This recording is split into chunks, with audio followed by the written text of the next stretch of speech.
All right, so you ready to learn some vocabulary? Absolutely. Okay, good. Let's go. So these are things that I've come up with to try to articulate some of the actual activity of the brain.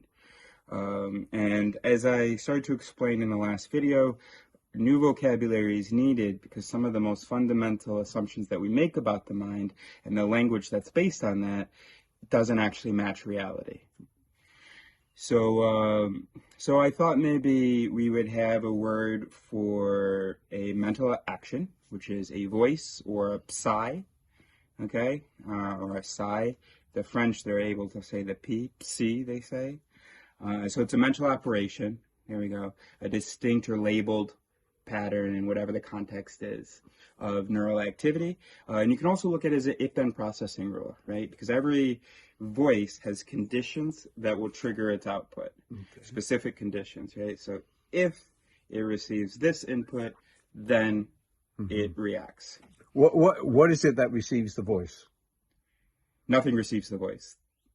Okay. The voice is not really received. Okay. It plays a role. There's no self that receives the voice. And you're right, that's one unfortunate thing about the term voice, is that it can give people this impression that they're hearing these voices or being influenced by these voices, and then they make some decision. But actually, these voices are themselves the elements of the process, not contributors to the process. Okay. So we have these terms: bias, heuristic, illusion, fallacy, and so on. And we struggle sometimes to define what each of them is and the relationship to the self and so on. Okay. With voice theory, we understand that every mental operation that we've evolved with or that was programmed by environment, whatever, every one of them is a voice. And some of them are not adaptive.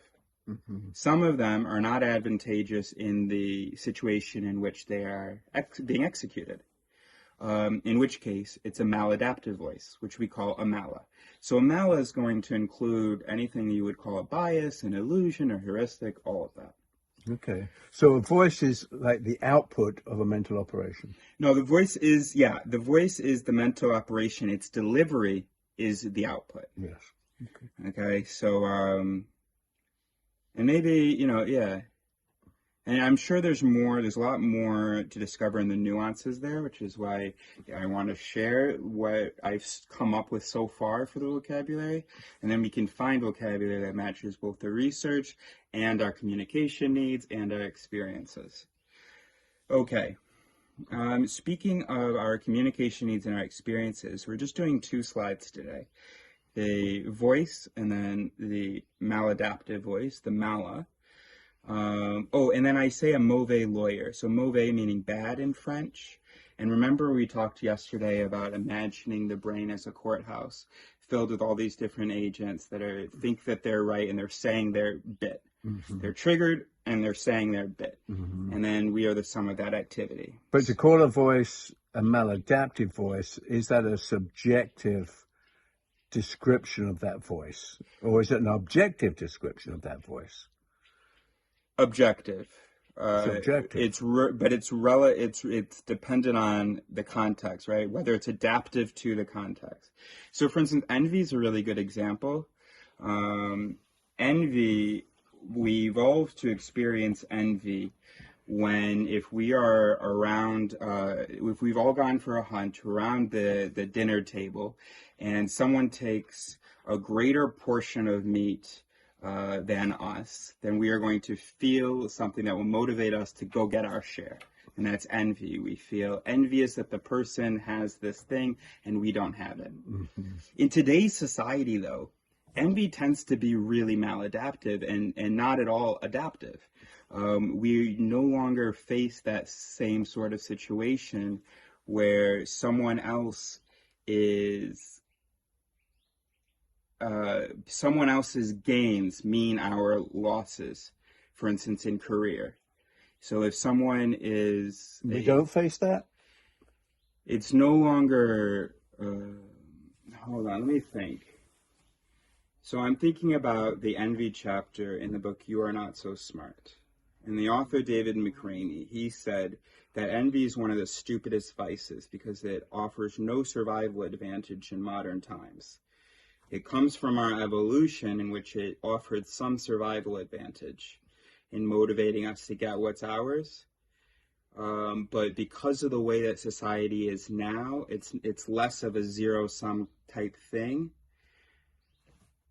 We may have to look at that again. All right, so then I'll think of another example. Well, let's come back to that later. Okay. Maybe in another episode where we talk about these. Yeah, that's great. Okay. But we accept that there are sometimes mental operations that do not correspond to the actual needs of the situation, and we can describe those as maladaptive in those instances. Right. Okay. I do feel, though, it would be would be a subjective, as you say, it depends upon the context. And is it maladaptive for the group, or is it just maladaptive to the individual?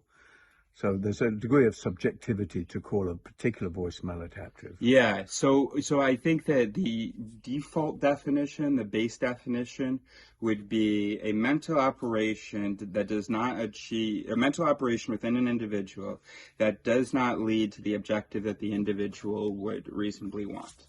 Okay. So for instance, in-group, out-group bias, right? If I'm looking at resumes and I see someone named with a name that is an exotic name, an ethnic name, a name of the out-group, right? And then my interpretation of their CV, that's of course going to play a role. In this case, that would be a mala. That would be a maladaptive voice to be considering group membership in considering joining the company, especially when group membership is going to be something like race, and that's, quiet.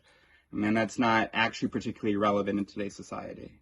Does that make sense? Mm-hmm. So the person, the hiring manager himself, intends to hire the best candidate. They don't actually want to just hire an in-group member.